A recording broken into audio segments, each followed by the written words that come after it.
Mon père était un nomade au désert, de puits en puits, cherchant les sources vives, le cuir brûlé de soleil et de vent.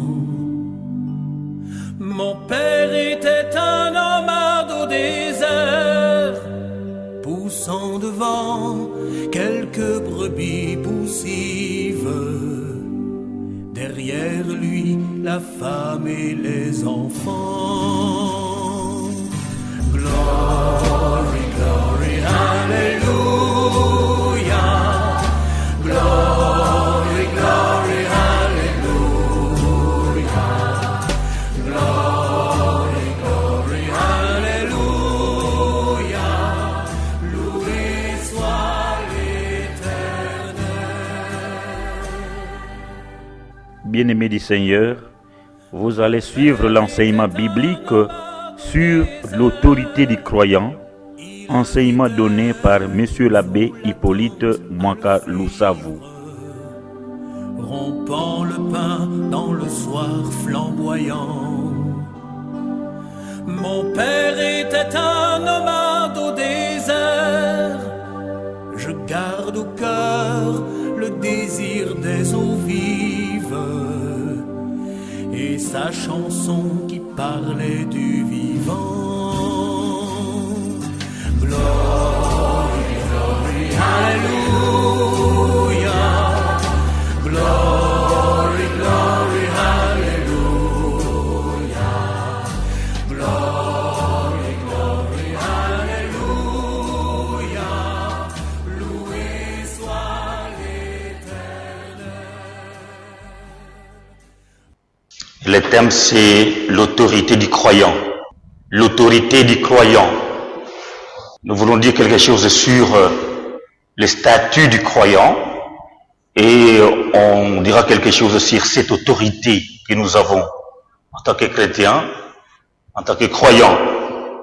Le croyant, c'est toute personne qui croit. Il croit en quelqu'un, en Dieu par exemple. On peut croire aussi en une personne. On peut croire en quelque chose. Aujourd'hui, nous parlons du croyant par rapport à Dieu. Et le chrétien est un croyant.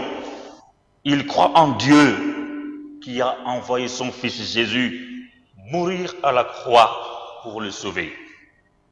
Non seulement qu'il le croit, mais il reçoit Jésus comme son Seigneur, son Sauveur, le Sauveur de sa vie. Et là, je voulais souligner quelque chose. Jésus est Sauveur. Mais pour le chrétien, il est aussi Seigneur. C'est-à-dire, il doit diriger toute notre vie. Tous les éléments de notre vie doivent être entre les mains du Seigneur. C'est ça être Seigneur. Pas seulement Sauveur. De ce fait, sur le plan spirituel, le chrétien, le croyant, a un nouveau statut spirituel. À tous ceux qui l'ont reçu, nous dit la parole de Dieu, il a donné le pouvoir de devenir enfants de Dieu. Jean 1, verset 12. Nous qui croyons en Dieu, nous qui avons reçu Jésus comme notre Seigneur et notre Sauveur, nous sommes enfants de Dieu. Notre vie avait changé dès lors que nous avons reçu Jésus dans nos cœurs. Si quelqu'un est en Christ, il est une nouvelle créature. Les choses anciennes sont passées. Voici, toutes choses sont devenues nouvelles. Les choses anciennes sont passées. L'histoire négative passée. 2 Corinthiens 5, verset 17. Ayant reçu la vie de Christ en nous, notre vie ne s'organise plus autour de nos péchés, de nos vices et de nos passions. Notre conscience a été purifiée, vivifiée par la fonction régénératrice de la parole de Dieu. C'est grâce à Jésus que nous sommes enfants de Dieu Et tout ce que nous avons à faire, faisons-le au nom de Jésus-Christ. Si tu laves le plancher, lave-le au nom de Jésus. Si tu enseignes, enseigne au nom de Jésus. Si tu chantes, chante au nom de Jésus. Si tu conduis une voiture, conduis-la au nom de Jésus. Si tu fais tes courses, fais-les au nom de Jésus-Christ. Si tu fais la vaisselle, en communauté si c'est ton tour, fais-la au nom de Jésus. Si tout est fait au nom de Jésus, nous laissons couler la vie de Jésus dans nos vies. Et voilà, il y a 3 jeunes qui se disputaient. Parce que, vous voyez les gens partir à l'église, déjà le matin à 6h30. Parce que chez nous, le dimanche, la première messe, c'est à 6h30, le dimanche. Alors, les gens partent à l'église. Eh bien, il y a un jeune qui commence à parler. Il se moque de ceux-là qui vont à l'église. Mais qu'est-ce que vous allez faire là-bas? Voilà, ces gens ils se perdent, ils perdent leur temps aussi pour aller à l'église. Heureusement que parmi ces jeunes, il y a un autre qui se lève, comme pour Jésus à la croix, il y a un autre qui se lève pour dire, mais laisse-les partir, eux du moins ont leur père, ils ont le privilège de dire quelque chose à leur père, donc ils peuvent partir, ils ont leur père. Il y a donc un privilège en nous, car la vie de Jésus est en nous. Et cette vie est spirituelle. 2 Pierre 1, verset 3. Privilège pour nous, parce que la vie de Jésus, cette vie est abondante. Jean 10, verset 10. Je suis venu, dit Jésus, pour que mes brebis aient la vie et qu'elle ait en abondance. La vie en nous, cette vie est éternelle. Jean 3, verset 16. Car Dieu a tant aimé le monde qu'il a donné son Fils unique, afin que quiconque croit en lui ne périsse pas, mais qu'il ait la vie éternelle. Croire en Jésus, c'est avoir la vie, et cette vie est éternelle. Privilège de la vie de Jésus manifestée en nous. Jean 5, verset 21. Cette vie, mais c'est la vie du Père en nous. Jean 5, verset 26. Cette vie-là, parce que c'est un privilège pour nous, c'est la vie de résurrection, et pas des morts. La vie de résurrection, Jean 11, verset 25. Dans la lettre qu'il adresse aux chrétiens d'Éphèse, Paul consacre 3 chapitres où il expose le nombreux bienfaits de la vie en Christ. C'est très important de les méditer. 3 chapitres, la vie en Christ. Quel privilège, quelle autorité. En Christ, nous devons le savoir, parce que nous l'avons reçu comme Sauveur et Seigneur. En Christ, nous sommes bénis de toutes les bénédictions spirituelles. De toutes les bénédictions spirituelles. Éphésiens 1, verset 3. Et souvent nous chantons dans les bréviaires, béni soit Dieu qui nous a aimés. Il nous a bénis de toutes les bénédictions spirituelles au ciel dans les Christ. En Christ, nous sommes élus avant la fondation du monde. Éphésiens 1, verset 4. En Christ, nous sommes adoptés, nous sommes acceptés, nous sommes rachetés. Éphésiens 1, 5 à 7. En Christ, nous sommes pardonnés. Nous avons le pardon de Dieu parce que nous avons Christ. Éphésiens 1, verset 7. En Christ, nous sommes scellés par le Saint-Esprit. Donc nous portons nous le sceau du Saint-Esprit. Éphésiens 1, verset 13. En Christ, nous sommes ressuscités et assis dans les lieux célestes. Et nous le dirons quand nous allons parler de l'autorité. Donc en Christ, nous sommes ressuscités, déjà ressuscités, et assis dans les lieux célestes. Éphésiens 2, verset 6. En Christ, nous sommes concitoyens des saints. Éphésiens 2, verset 19. En Christ, nous sommes une habitation de Dieu en esprit. Nous sommes participants de la promesse de Dieu. En Christ, nous sommes enfants de Dieu. Je l'ai dit dans Jean 1, verset 12. En Christ, nous devons le savoir, nous sommes justifiés. Nous sommes libres de la culpabilité du péché. Romains 5, verset 1. En Christ, nous sommes morts au péché et vivants pour Dieu. Romains 6, verset 11. Et c'est un flot, ça continue à pleuvoir. En Christ, nous sommes héritiers de la vie éternelle. Héritiers de la vie éternelle. Et souvent ici, quand on parle de l'héritage, eh bien, il y a toujours quelque chose de positif. Donc, on ne peut pas parler d'un héritage, le papa qui laisse le testament, mais voilà, comme héritage, vous n'aurez que des pourritures. Non, il y a de bonnes choses. Donc, pour nous, en Christ, nous sommes héritiers de la vie éternelle. La vie éternelle. Pas seulement cette vie présente, mais la vie éternelle avec Dieu. Et nous le verrons tel qu'il est, nous dit la parole de Dieu. En Christ, nous sommes glorifiés, nous sommes sanctifiés, nous sommes réconciliés avec Dieu.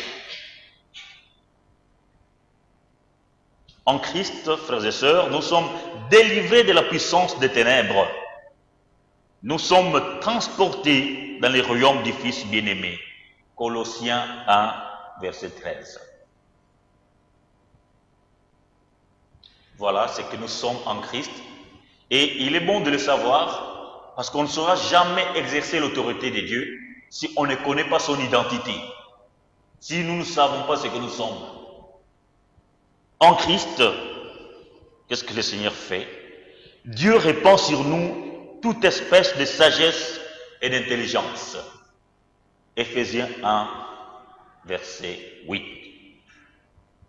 En Christ, Dieu nous a fait connaître le mystère de sa volonté selon son bienveillant dessein. En Christ, Dieu nous a rendus à la vie. Éphésiens 2, verset 5. En Christ, Dieu nous donne la liberté de nous approcher de lui. Donc nous sommes libres de nous approcher de Dieu. Il a un accès est facile. Donc il n'y a pas bouchon pour arriver vers le Seigneur. Il n'y en a pas. En Christ, nous ne sommes plus condamnés. En Christ, nous avons tout pleinement. Mais pourquoi il nous arrive de manquer? Et alors, nous avons tout. Et je donne le cours de français. Et nous connaissons nous tous, si vous êtes français, le tout. Qu'est-ce que ça voudrait dire? Nous avons tout, et je souligne tout, pleinement. Voilà, en quelques lignes, notre position glorieuse en Christ. Cette position glorieuse, c'est la base de notre autorité. Comme je l'ai dit, si quelqu'un ne confesse pas son identité, si quelqu'un ne sait pas ce qu'il est, ça sera difficile pour lui de prendre autorité sur quelque chose.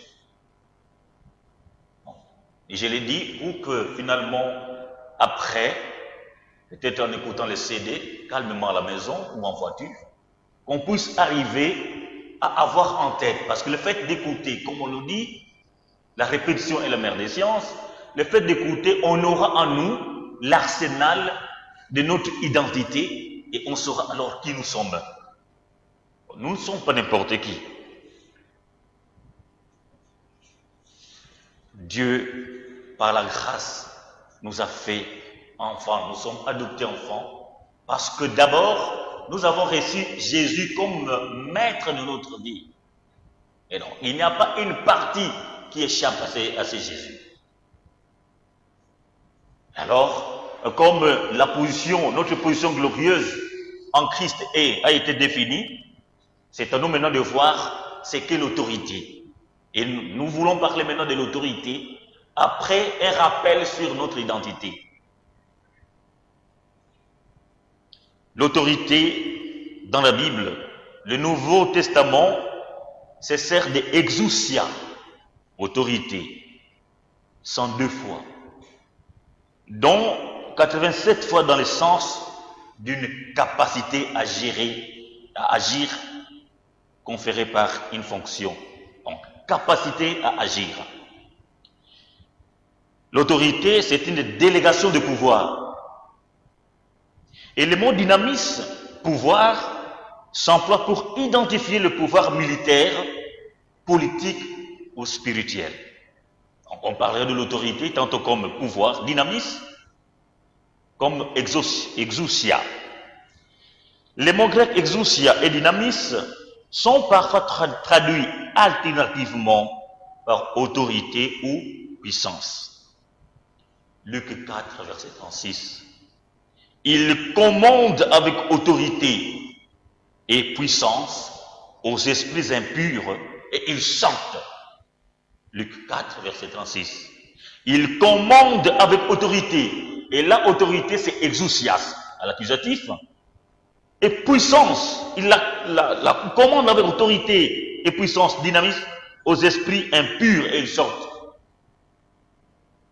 Ici, nous voyons Jésus commander aux esprits impurs et ils sortent.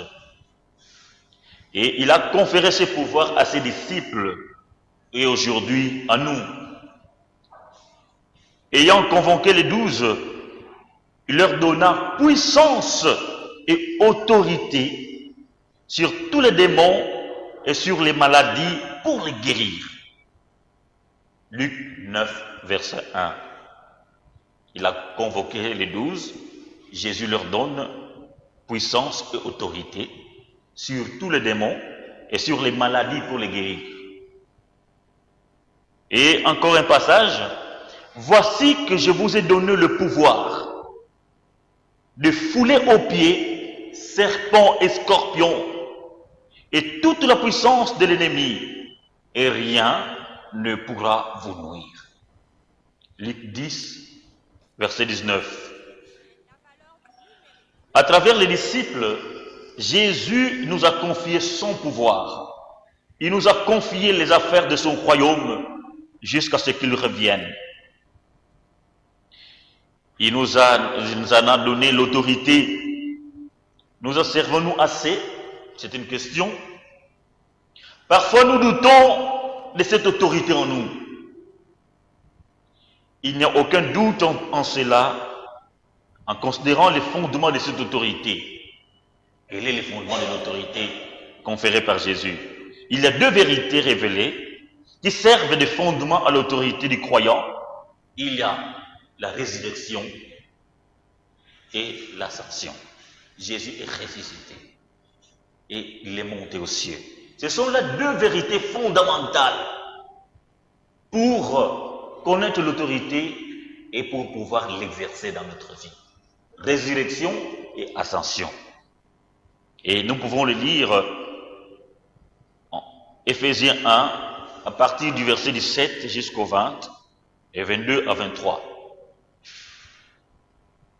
Éphésiens, premier chapitre. Je voulais lire pour vous.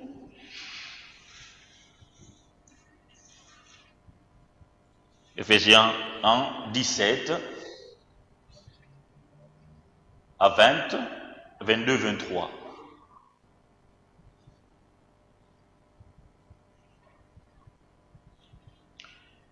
Voilà. Daigne le Dieu de notre Seigneur Jésus-Christ, le Père de la gloire, vous donner un esprit de sagesse et de révélation qui vous le fasse vraiment connaître. Puisse-t-il illuminer les yeux de votre cœur pour vous faire voir quelle espérance vous ouvre son appel, quel trésor de gloire renferme son héritage parmi les saints.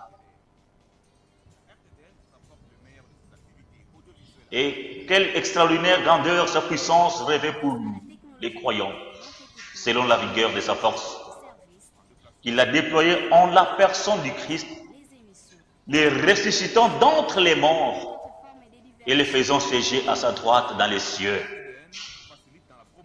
bien au-dessus de toute principauté, puissance, vertu, seigneurie, et de tout autre nom qui se pourra nommer, non seulement dans ce siècle-ci, mais encore dans les siècles à venir.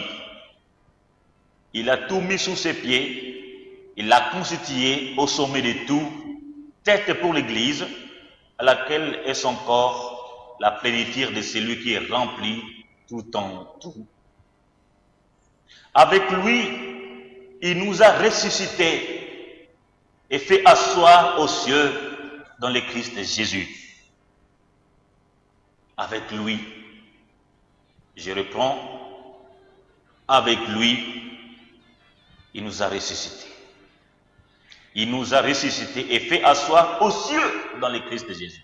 C'est vraiment la clé de l'autorité. Nous sommes ressuscités avec le Christ et nous sommes assis avec lui aux cieux, même si nous sommes encore sur cette terre. C'est cela notre autorité. Nous devons connaître tout cela. Éphésiens chapitre 2, verset 6. Éphésiens chapitre 2, verset 6.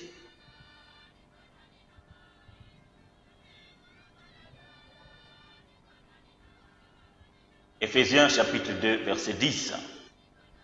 Donc on saute 6, 10. Nous sommes en effet son ouvrage, créé dans le Christ Jésus, en vue de bonnes œuvres que Dieu a préparées d'avance pour que nous les pratiquions. Voilà, frères et sœurs, j'ai parlé de vérités, de deux vérités fondamentales. Le fondement de l'autorité en Christ, il y a la résurrection, l'ascension. Jésus est ressuscité, bien sûr, et nous sommes ressuscités avec lui. Jésus est monté aux cieux et nous sommes assis à la droite de Dieu avec Jésus-Christ. C'est cela l'autorité de Dieu, c'est cela aussi l'autorité que nous avons. Par ce passage, non seulement le Christ est assis à la droite de Dieu, mais nous aussi nous sommes assis avec lui. Remarquons bien où nous sommes assis avec Jésus. Au-dessus de toute principauté, pouvoir, puissance, seigneurie et de quelques noms qui se puissent nommer, non seulement dans ce monde-ci, mais aussi dans le monde à venir. Il a tout mis sous ses pieds. Éphésiens 1, verset 21. Nous sommes donc assis au-dessus de tous les démons. Ils sont sous nos pieds. Nous, chrétiens, nous sommes dans la chair. Nous avons la chair, bien sûr, mais nous ne devons pas vivre selon la chair. Nous passons notre vie sur terre, mais nous sommes citoyens du ciel. Dans la pensée de Dieu, quand son Fils est mort sur la croix, tous ceux qui croiraient en lui sont morts sur sa croix. Quand son Fils est ressuscité, tous, nous sommes ressuscités en lui et avec lui. Quand son Fils est monté au ciel, s'asseoir à sa droite, tous, nous sommes montés au ciel pour nous asseoir avec son Fils à la droite du Père. Mais quelle joie que moi, ici, aujourd'hui à Salerne, mais je suis au ciel, parce que citoyen du ciel. Et c'est la parole de Dieu qui le dit, évidemment, si nous avons la foi. Donc, si nous croyons en Jésus et qu'il est le maître, le sauveur de notre vie, nous sommes ici à Salerne, même si nous avons aussi nos parents, nos frères et sœurs ailleurs, nous sommes dans ce temple, dans ce sanctuaire, au même moment nous sommes dans le temple céleste, dans le sanctuaire céleste. Quelle joie pour nous, c'est un grand privilège. En tout cas, l'autorité que le Père a confiée à son Fils, devenu homme, le dernier Adam, appartient aussi aux disciples de son Fils et à nous aujourd'hui. C'est cela une bonne nouvelle pour nous. Si tel est le cas, comment et où exercer cette autorité? Comment? Nous commençons par le comment. Comment exercer l'autorité? Parce qu'il dit, le Père, tu viens de parler, c'est bon, tous ces discours-là, et qui a commencé par l'identité du croyant, du chrétien, et finalement, il a l'autorité par Jésus-Christ. Mais comment nous pouvons, nous, pauvres personnes, exercer cette autorité? Nous commençons, comment? Le comment, c'est en mettant la foi en pratique. Ce sont des petites choses que nous connaissons. On n'a pas à nous donner des armes lourdes pour exercer l'autorité, parce qu'on dit, voilà, on va maintenant bombarder les gens. Mais la petite arme, mais qui est grande spirituellement, c'est la foi. Il faut mettre la foi en pratique. Et Siracide 2, versets 6 et 8, nous le disons, « Aie foi en lui, et il te viendra en aide.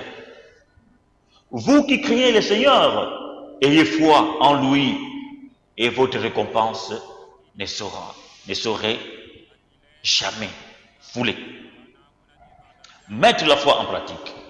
C'est parce que tu crois que tu as ce pouvoir, que tu peux arriver à l'exercer. Ce pouvoir, soulignons-le, vient de Dieu. Voici que je vous ai donné le pouvoir de fouler aux pieds serpents et scorpions et toute la puissance de l'ennemi, et rien ne pourra vous nuire. Rien. Alors on dit, rien ne pourra vous nuire. Luc 10, verset 19.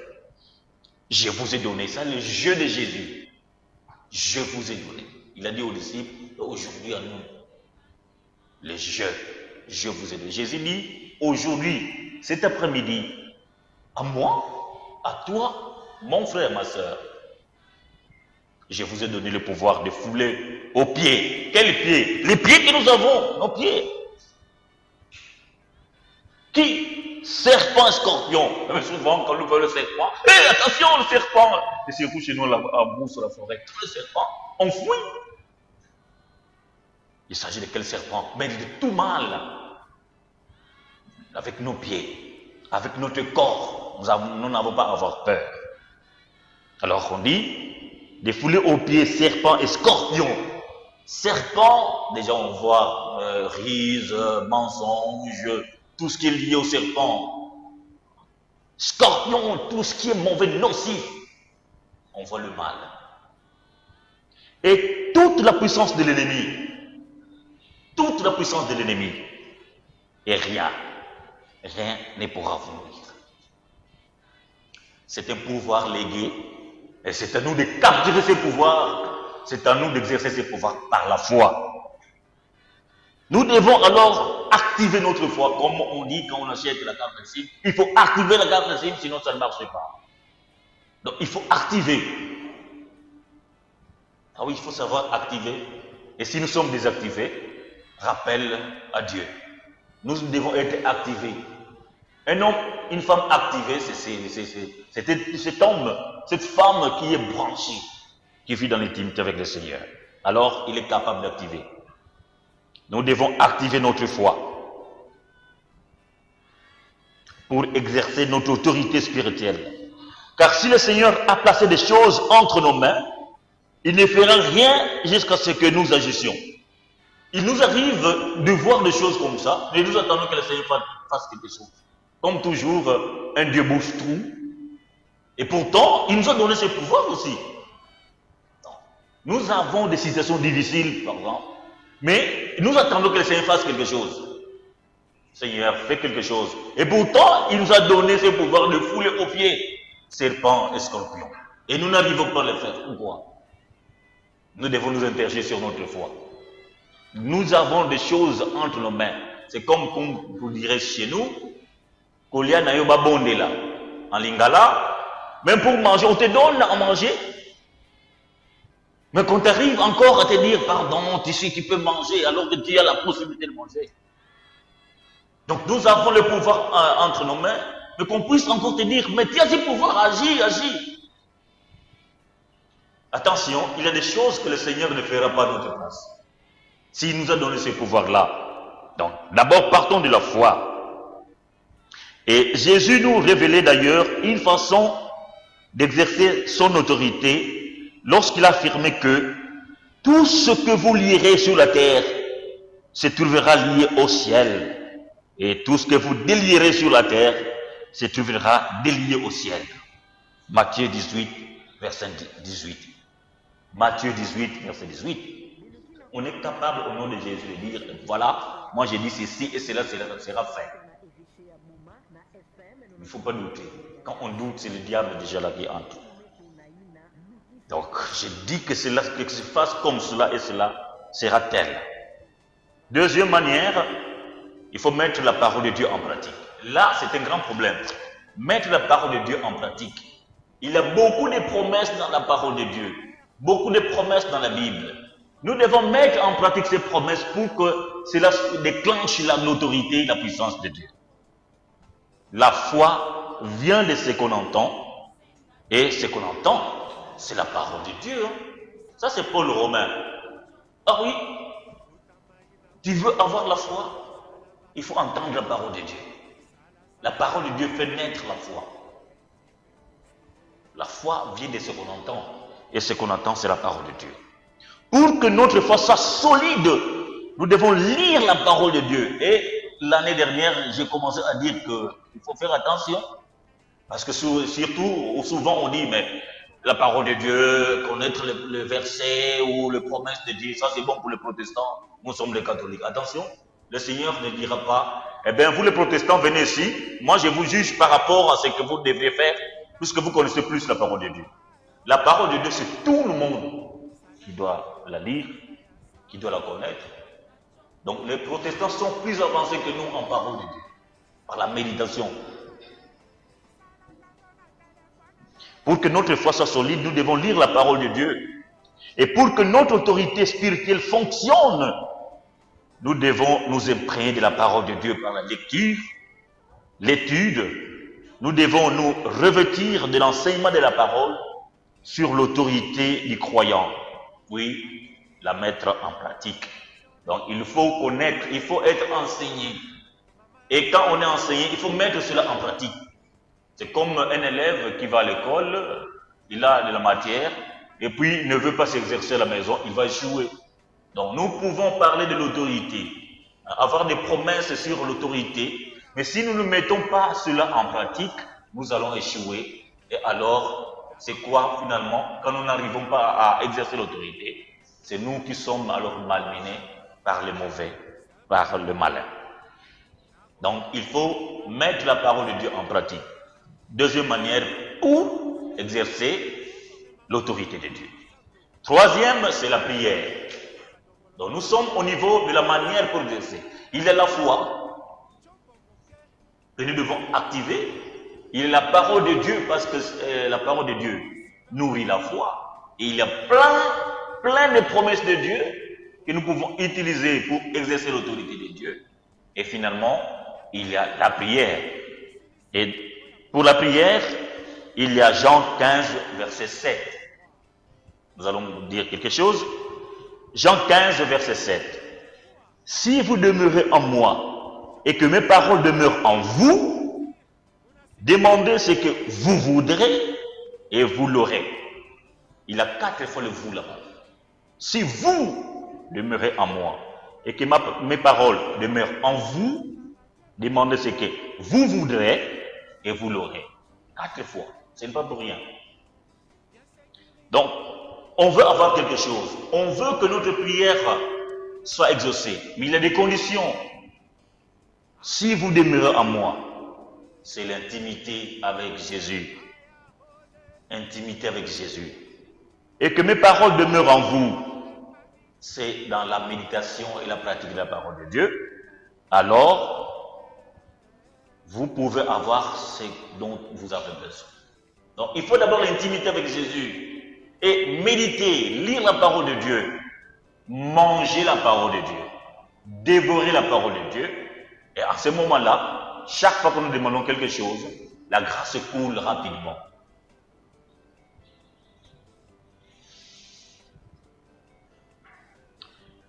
Et voilà donc la manière. Et alors, où exercer l'autorité? C'est où?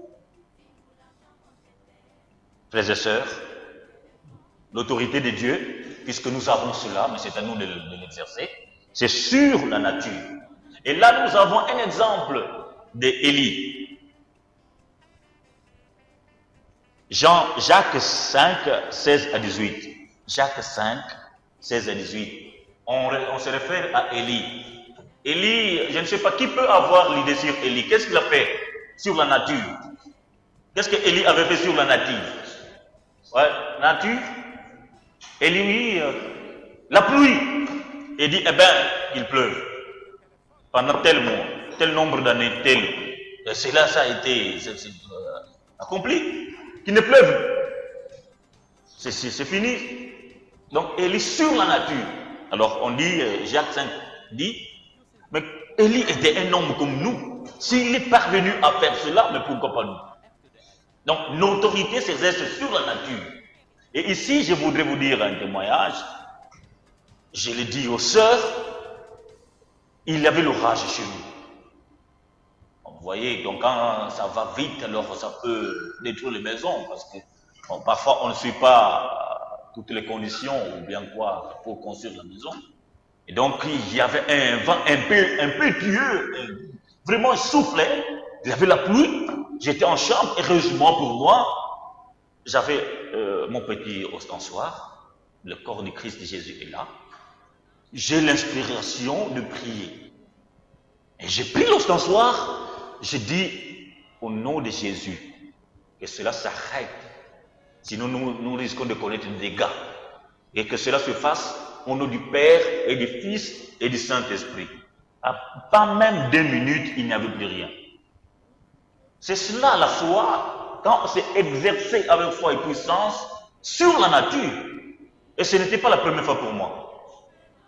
Donc quand on est inspiré, on ne peut pas faire quelque chose selon la chair. Parce qu'on peut dire, mais pourquoi, comme une sœur me disait, mais pourquoi ne pas faire pour ceci, pour cela? Là, on risque de tenter le diable. Mais quand il y a un phénomène et qu'on est poussé par le Saint-Esprit de faire quelque chose, on peut exercer l'autorité sur la nature. C'est parce qu'on doit vivre en intimité aussi avec le Saint-Esprit. C'est le Saint-Esprit qui nous inspire. Donc, on peut exercer sur la nature. Élie l'a fait. Et Jésus l'a fait. Souvenons-nous de la tempête apaisée. Silence! Et nous pouvons le dire aussi à nos tempêtes, à beaucoup de tempêtes dans nos vies. S'il y a une tempête, physique ou spirituelle dans nos vies, nous avons à dire à cette tempête, silence au nom de Jésus-Christ. Telle tempête, je te dis silence au nom de Jésus-Christ. Ça s'arrêtera. Quelle tempête dans ta vie, dans ta famille? Mais pourquoi ne pas exercer ton autorité en tant qu'enfant de Dieu? Tu as eu ce pouvoir, il faut l'exercer. Il faut dire silence, comme Jésus l'a dit. On peut exercer l'autorité sur la maladie. Oui, demandez tout ce que vous voudrez, vous sera donné. Il y a la maladie. Il faut dire à l'esprit maladie, je t'ordonne de me quitter. Parce qu'il y a des maladies, on pourrait dire répétition. Oui, nous avons le corps qui est fragile, il y a certaines maladies liées au virus facilement, mais il y a certaines aussi maladies qui sont là héréditaires, on dirait qui collent à la famille, mais nous avons le plein droit de dire à ces phénomènes de cesser au nom de Jésus-Christ. Parfois, il y a un ami qui disait, mais moi à 15h je serai malade. Je sens que je serai malade à 15h. On arrive à 15h, il devient malade. Voilà, qu'est-ce que j'avais dit? Mais tu as appelé l'esprit de maladie. Donc on fait appel à l'esprit de maladie. Il ne faut jamais dire, ben, je pense que je vais être malade. Mais tu seras malade. Parce que le monde spirituel a des oreilles. Donc il ne faut jamais dire ça. Mais je pense que moi, bon, je suis habitué à être malade. Eh bien, l'habitude sera là. Il faut qu'on coupe ça. La parole sortie, c'est une parole de destruction. Il faut une parole constructive. Il faut une parole positive. Donc, la maladie, il y a un médecin qui croyait en Dieu, qui croyait en Jésus-Christ. Alors, il y avait des malades. Chaque fois, il y avait des malades. Un malade qui avait toujours, au niveau mental, de répétition. Il dit, eh bien, au même moment, je vais donner des médicaments, je dois aussi prier. Et qu'est-ce qu'il avait fait? Il impose la main à l'épaule, tout en consolant ses malades, mais ne disant pas qu'il va prier, mais il dit, à basse voix, s'il y a quelque chose, le malin derrière cette maladie, je te dis de sortir au nom de Jésus. Et il le faisait 5 minutes. Chaque fois, alors que le malade croyait que le médecin venait pour lui, apportant des médicaments bien sûr, physiquement, mais le médecin allait aussi spirituellement, en imposant les mains sur ces malades, et en commandant à l'esprit qui peut être derrière la maladie, de partir au nom de Jésus. Et en quelques semaines, le monsieur qui ne parlait pas commençait à parler. Voilà. Donc sur la maladie, nous avons aussi à commander. Il y a des esprits derrière les maladies. Donc, ordinairement, on peut être malade, mais tu ne sais pas s'il y a un esprit derrière cette maladie qui est en train de commander. Donc, tu prends des produits sur produits, tu vas visiter des médecins. Un médecin, ça continue, eh bien, il faut un discernement pour voir s'il n'y a pas un esprit derrière cette maladie. Alors, il faut commander au nom de Jésus. Mais je ne comprends pas, Seigneur Jésus, et pourtant j'ai prié. Mais s'il y a un esprit derrière cette maladie, je commande, toi, esprit de maladie, de me quitter au nom de Jésus-Christ. Alors c'est avec agression. Parce que l'autorité ne suffit pas. Je te commande quand même, si tu peux partir, tu peux. Hein, voilà. C'est pas comme ça. Au nom de Jésus, je te commande de partir, de me quitter. Après la maladie, on peut être guéri. Mais il faut faire attention parce que il faut garder la maladie. Nous perdons beaucoup de guérisons parce que nous ne gardons pas cette grâce de guérison. Donc au même moment que nous avons la guérison, on commence à dire, mais oui, mais il a eu une parole de connaissance pour moi. Est-ce que c'est à moi? Bon, ça va, je prends ça pour moi. Après, mais je pense que ce n'est pas à moi. C'est fini. Plus ou moins, on a fait la multiplication. C'est moi. Donc vous avez fait quelque chose de positif, au même moment vous ajoutez du négatif et ça m'emporte de tout. Donc il faut savoir garder la guérison de la maladie. Donc au nom de Jésus, je prends pour moi et je suis guéri. Maladie qui n'a plus de pouvoir sur moi. Et c'est pour cela qu'on garde sa guérison à partir de l'autorité. On peut exercer aussi l'autorité quand nous sommes là. Subitement des gens viennent, mais on ne connaît pas leur identité. On ne sait pas s'ils sont bien disposés aussi. Ils sont venus avec quelque chose derrière.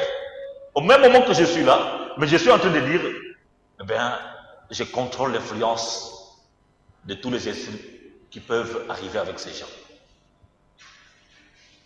Voilà, donc un charismatique doit le faire. Donc vous êtes ensemble, vous sortez, vous êtes avec des gens, vous riez, vous buvez, mais au même moment, vous contrôlez la situation. C'est ça, exercer l'autorité. En ma présence, j'exerce l'autorité. Je prends autorité. C'est tout esprit malin qui accompagnerait ceux qui sont venus ici au nom de Jésus. Vous n'avez pas à agir. Quand vous dites ça, ils ne vont pas agir s'il y a eu des esprits qui accompagnent les gens. Nous sommes là, nous venons, bien sûr, nous venons prier. Mais en cours de route, quelqu'un peut être tamponné ou, j'allais dire, il trouve compagnie, un esprit mauvais qui entre, mais il ne sait pas. Dans sa conscience, il ne sait pas. Mais il y a l'esprit qui l'accompagne, l'esprit de distraction, l'esprit de dérangement qui accompagne aussi la dame qui vient prier. Mais quand ils arrivent, il faut prendre autorité. C'est pourquoi, pendant la prière de malade, on doit prendre autorité sur tout esprit perturbateur, tout esprit de distraction, tout esprit de dérangement, et qu'il soit sans autorité, sans force quand nous prions. C'est là prendre autorité, exercer l'autorité à notre présence. À la maison, même chose. Les enfants viennent de l'école, mais ils entrent à la maison, que cette maison soit habitée par les anges, Seigneur. Et je prends autorité sur tout esprit qui accompagnerait mes enfants. Ils restent et qu'ils aillent à la croix de Jésus au nom de Jésus-Christ. Parce que notre vie, c'est une vie de victoire. Et chaque fois, nous devons exercer notre autorité. Je ne vois pas un général qui cesserait d'être général parce que non, moi, j'ai fait à salaire. Là, je ne serai pas général. De l'autre côté, je peux être général. Non, un croyant, un chrétien, il est fort, il est puissant. C'est un soldat de Christ partout. Et c'est à tout moment que nous devons exercer notre autorité. L'autorité exercée. Où? Mais parce que nous avons la peur. Nous allons quelque part, mais j'ai peur. Il nous arrive aussi d'avoir peur. Et la peur, ce n'est pas divin. Il faut prendre l'autorité. Il faut dire, esprit de peur, je te résiste au nom de Jésus. Doute, ça ce n'est pas divin. On te dit quelque chose de bien quoi, mais tu doutes, esprit de doute, je te résiste au nom de Jésus. Ça va partir, ça va partir. Donc, nous avons le pouvoir de commander à cet esprit de doute, esprit de peur. 2 Timothée 1, verset 7. Dieu ne nous a pas donné un esprit de crainte, mais de force, d'amour et de modération. Peur, je te résiste au nom de Jésus. Doute, je te résiste au nom de Jésus. Et les deux quitteront. Amen. Tu peux avoir à contrer la peur et le doute dans les gens qui viennent vous visiter la famille, avec autorité, je contrôle. Ou exercer l'autorité sur expulser les démons. Ça, il ne faut pas être exorciste ou qui pour seulement expulser les démons. La parole de Dieu dit ceci. La parole de Dieu dit à tous ceux qui ont crié, ils ont le pouvoir de chasser les esprits, de guérir les malades. Ils n'ont pas dit aux prêtres seulement ou aux protestants ou non, à quiconque croit. Et là, je crois qu'il faut souligner encore la foi. Donc, ici, la grande difficulté du croyant, du chrétien, est d'avoir peur. Oh, j'ai peur, je ne sais pas, je ne saurais pas moi, non. Je préfère fuir. Parce qu'il y a quelqu'un qui est venu, mon père, sa barde, il est à la table, qui bouge, il est le lit. Enfin, je ne sais pas ce qui se passe finalement. On a peur. Mais il suffit de dire au nom de Jésus que tout cesse. Et que Jésus envoie ta puissance, ton esprit, que les anges soient ici. Il suffit de dire ça avec foi. Il ne faut pas avoir peur. Oui, parce que nous sommes assis dans les régions célestes avec le Christ et nous avons le pouvoir de Dieu. Nous sommes au-dessus de ces démons. Jésus les a vaincus. Ce que nous avons à faire, c'est de les obliger à respecter la victoire de Jésus. Voilà. Allez dans le monde entier. Matthieu 28, 18. Marc 16, verset 17. Là, il faut lire à la maison parce que ce sont des versets clés. Marc 16, 17. À mon nom, ils chasseront les démons. C'est ce que nous avons dit. Seigneur, tu as dit. Voilà la pratique de la parole de Dieu. Seigneur, tu as dit dans Marc 16, 17. Qu'en ton nom, ceux qui croiront en ton nom, ils chasseront les démons. En ton nom maintenant, moi Hippolyte, je chasse les démons, qu'ils partent, qu'ils aillent à la croix de Jésus. Quand tu le fais au nom de Jésus, ce n'est plus toi. Ah mais oui, parce que Saint Paul nous a dit, c'est un secret. Non, ce n'est pas un secret puisqu'il a dit, ouais, le Christ, ce n'est plus moi qui vis, mais c'est le Christ qui vit en moi.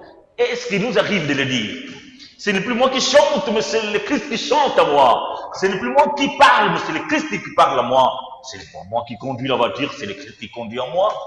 C'est pas moi qui vis, c'est le Christ qui vit en moi. Quand on dit ça, l'autorité s'exerce de soi. Voilà. Lier les démons, on aura aussi à dire, attention, parce que nous avons des problèmes entre nous. Il y a mésentente, par exemple, on ne se parle pas, en famille ou en communauté, et finalement, il y a la haine, la jalousie. Mais est-ce qu'on ne peut pas discerner s'il y a un esprit derrière un problème? Ça peut arriver.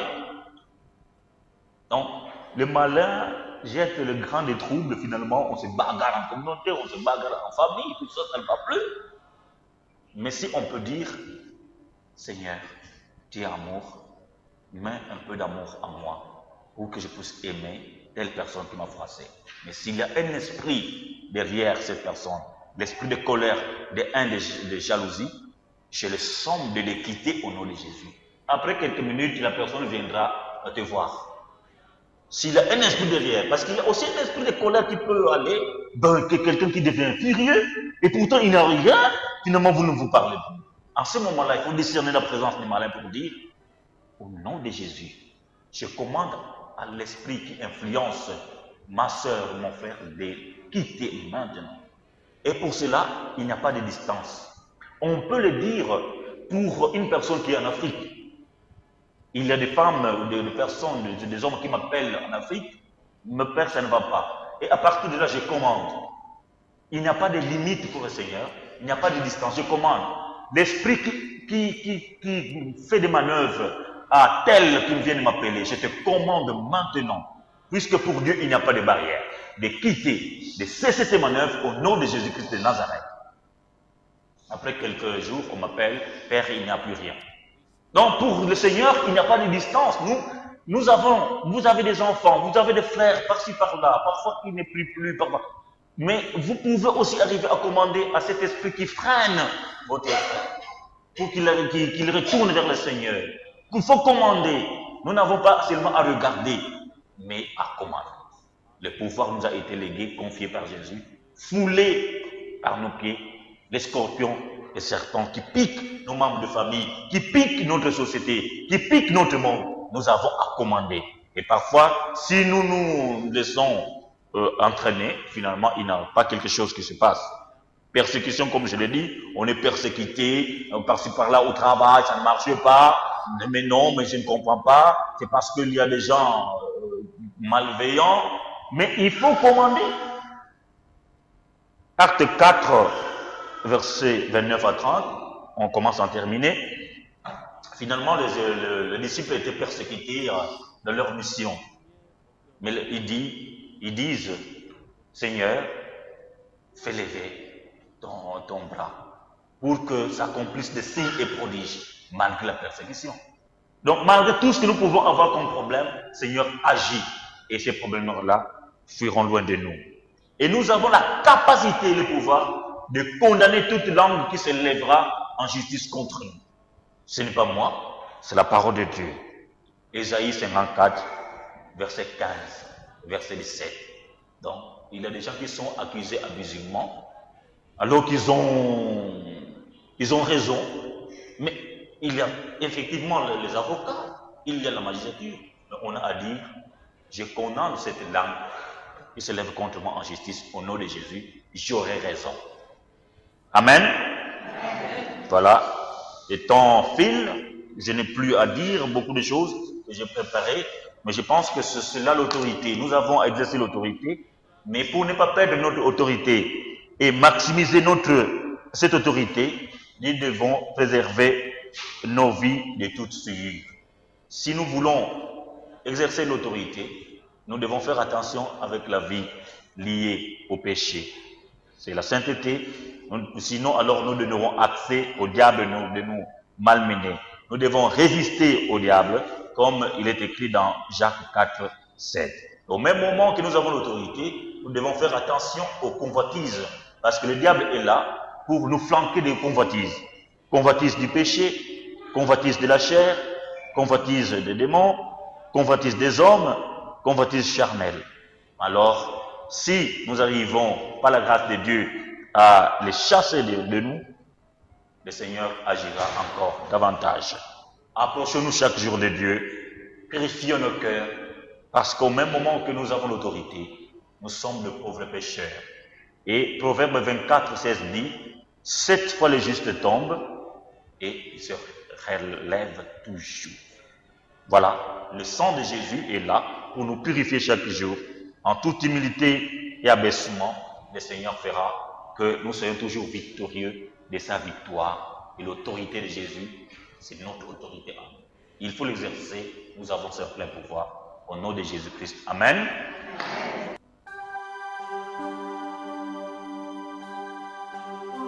Bien-aimés du Seigneur, vous venez de suivre l'enseignement biblique sur l'autorité des croyants, enseignement donné par Monsieur l'abbé Hippolyte Mwaka Lusavu. Puits en puits, cherchant les sources vives, le cuir brûlé de soleil et de vent. Mon père était un nomade au désert, poussant devant quelques brebis poussives. Derrière lui, la femme et les enfants. Glory, glory, hallelujah.